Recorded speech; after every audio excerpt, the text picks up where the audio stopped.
নবনিযুক্তগণের উৎসব ভাতা 2025 যে তারিখেই যোগদান করুক না কেন মূল বেতনের সমান ঈদ বোনাস পাবেন। এই বিষয়ে চলুন বিস্তারিত জেনে নেই। নতুন বা নবনিযুক্ত সরকারি বা স্বশাসিত প্রতিষ্ঠানে যোগদানকৃত বোনাস সম্পর্কে সংশোধিত আদেশ জারি করেছে সরকার। নবনিযুক্ত কর্মচারীদের উৎসব ভাতার প্রাপ্যতার যে সংশোধনের আদেশ, সেখানে আসলে কি বলা আছে চলুন আমরা আরো বিস্তারিত জেনে নেই। নতুন কি পরিবর্তন আনা হয়েছে? সংশোধিত আদেশে বলা হয়েছে একজন নবনিযুক্ত কর্মচারী উৎসব অনুষ্ঠিত হওয়ার তারিখের পূর্ববর্তী যে তারিখেই চাকরিতে যোগদান করুক না কেন তিনি যোগদানকৃত পদের মূল বেতনের সমপরিমাণ অর্থ উৎসব ভাতা হিসেবে প্রাপ্য হবেন। কিন্তু পূর্বের আদেশে বলা হয়েছে একজন নবনিযুক্ত কর্মচারী যে মাসে উৎসব অনুষ্ঠিত হবে সেই মাসে বা তার পূর্ববর্তী মাসে যত তারিখে যোগদান করুক না কেন যোগদানকৃত পদের মূল বেতনের সমপরিমাণ অর্থ প্রাপ্য হবেন না। তো এই যে ব্যাপারগুলো, অর্থাৎ সেক্ষেত্রে আগের যে আইন ছিল যে তারা যে কয়দিন চাকরি করবে সে কয়দিনের মূল বেতন অনুসারে উৎসব ভাতা পাবে, তো সেটি কিন্তু আসলে রহিত করা হয়েছে। উৎসব ভাতা সম্পর্কিত নতুন সংশোধিত আদেশে শুধুমাত্র ভাষাগত স্পষ্টীকরণ করা হয়েছে। ভাষাগত ভাবের পরিবর্তনের মাধ্যমে বিষয়টি পরিষ্কার করা হয়েছে। অর্থাৎ এটি একটি আদেশ জারি হয়েছিল একবার, সেটা আবার জারি করে হয়েছে একই সময়ে। তো তারও পূর্বে যে আদেশ ছিল সেখানে কিন্তু এরকম ছিল না, সেখানে ভিন্ন বিষয় ছিল। আদেশটিতে শুধুমাত্র সরকারি নয় বরং আধা সরকারি রাষ্ট্রীয় মালিকানাধীন এবং স্বশাসিত প্রতিষ্ঠান সমূহের নবনিযুক্ত কর্মচারীগণ উৎসব ভাতা প্রাপ্তর ক্ষেত্রেও এটি প্রযোজ্য হইবে। অর্থাৎ সরকারি এবং আধা সরকারি ক্ষেত্রে দুটি ক্ষেত্রে প্রযোজ্য হইবে। এখন এই যে আদেশ, এখানে দেখুন 21 স্মারক ও তারিখে স্থলাভিষিক্ত করা হয়েছে 2021 সালে, মানে তার আগে একটা আদেশ জারি হয়েছিল, সেটি আবার একটু পরিবর্তন হয়েছে। সেখানে শুধুমাত্র কথার একটু তারতম্য করা হয়েছে, আর বাকি সব ঠিক আছে। এখন উৎসব ভাতা প্রাপ্যতার যে অন্যান্য বিধিমালা সেগুলো কি, বা বোনাস প্রাপ্তির যে অন্যান্য রুলস সেগুলো আমরা চলুন যে আগে কত 1984 সালে যে নিয়ম ছিল সেটিতে কি বলা ছিল।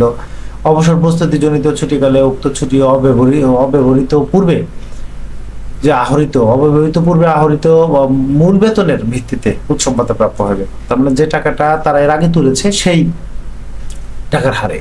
সাময়িক বরখাস্তকালীনদের ক্ষেত্রে সাময়িক বরখাস্তের পূর্বে তারা যে টাকাটা পেত, যে মূল বেতনের যে অংশ সাবস্টেন্স গ্র্যান্ট বা খোরাকি ভাতা হিসেবে পেত, সেই সমপরিমাণ অংশ তারা উৎসব ভাতা হিসেবে পাবে। তো 1984 সালের সেপ্টেম্বর মাসের একটি আদেশ ছিল, সেখানে কি আছে?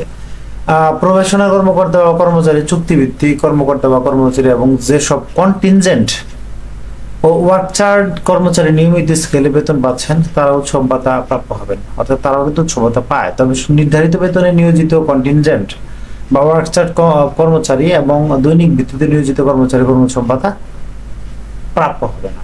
তার মানে নির্ধারিত বেতনে যারা আছে তারা কিন্তু প্রাপ্য হবে না, কিন্তু বেতন স্কেলে নিয়মিত বেতন স্কেলে যারা আছে তারা প্রাপ্য হবে। এটি মূলত স্পষ্ট করে একটা আদেশ জারি করা হয় 4/9/1984 সালে। এখন কোনো কারণে মূল বেতন ভূতাপেক্ষিকভাবে বৃদ্ধি পেলে বৃদ্ধিপ্রাপ্ত মূল বেতনের ভিত্তিতে বকেয়া উৎসব ভাতা প্রাপ্য হবে না। এটি আবার ওই 4/9/1984 জারি করা হয়। সাময়িকভাবে বরখাস্তকালীন সময়কে পরবর্তী সময়ে ডিউটি হিসেবে গণ্য করে বিধি মোতাবেক বকেয়া বেতন ও ভাতা প্রদান করা হলে সেক্ষেত্রে উৎসব ভাতার বকেয়া প্রদান করা যাবে। তার মানে উৎসব ভাতা বকেয়া হবে, কিন্তু এটি আবার এরিয়া হবে না। উৎসব ভাতা যদি কেউ তুলে ফেলে একটি অংশ, তো আরেকটি অংশ যে বকেয়া অংশ সেটি আবার তুলবে, সেটি কিন্তু না, আবার বাকি থাকলে সেটি তুলতে পারবে। উৎসব অনুষ্ঠিত হওয়ার মাসে অব্যবহৃত পূর্ব মাসের যে কোনো তারিখে বার্ষিক বর্ধিত বেতনের সুবিধা প্রাপ্য হলে বর্ধিত বেতনের প্রাপ্য অংশ ওই মাসের মূল বেতনের সাথে যুক্ত করে মাস শেষে মূল বেতনের হিসেবে যা আহরণ করবেন তা উৎসব ভাতা হিসেবে প্রাপ্য হবে। অর্থাৎ বেতন বৃদ্ধি পেলে সে বেতন বৃদ্ধির হারেই মূলত উৎসব ভাতা প্রাপ্য হবে। এটি কিন্তু আবার 1992 সালে আদেশ জারি করা হয়। অসাধারণ ছুটিতে কোনো উৎসব ভাতা অনুষ্ঠিত হলে উক্ত উৎসবের জন্য সংশ্লিষ্ট ছুটি ভোগকারী কোনো উৎসব ভাতা প্রাপ্য হবেন না। তার মানে কেউ অসাধারণ ছুটিতে থাকলে ওই সময় ছুটিকালে তিনি আসলে উৎসব ভাতা প্রাপ্য হবেন। 1987 সালে এই আদেশটি জারি করা হয়। যে মাসে উৎসব অনুষ্ঠিত হবে সে মাসে মৃত্যুবরণকারী মৃত্যু উৎসবের পূর্বে বা পরে যে তারিখে হোক কর্মচারী পরিবার উৎসব ভাতা পাবে। এটি 1998 সালে জারি করা হয়। তার মানে উৎসব ভাতা মৃত্যুবরণকারী কর্মচারী পাবে, সেটি বকেয়া থাকুক, পরে নিক বা আগে নিক। এখন মুসলমান ব্যতীত অন্যদের ক্ষেত্রে কি একই নিয়ম? হ্যাঁ, একই নিয়ম অন্যদের ক্ষেত্রে। তারা দুইটি উৎসব গুলো একসাথে পায়। তারা দেখা যাচ্ছে ঈদ উল ফিতর বা দুটি মাসে বা দুটি উৎসবে আলাদা আলাদা মুসলমানরা পায়, আর হিন্দু ধর্মাবলম্বীদের একই সাথে দুটি মূল বেতন সমপরিমাণ, সেটি জুলাই মাসের ইনক্রিমেন্ট সহ হলে ইনক্রিমেন্ট সহ তারা পায়। এটি নিয়ম। তারপরে এর বাইরে যদি আপনার কোনো প্রশ্ন থাকে তাহলে ভিডিও ডেসক্রিপশনে প্রশ্ন করতে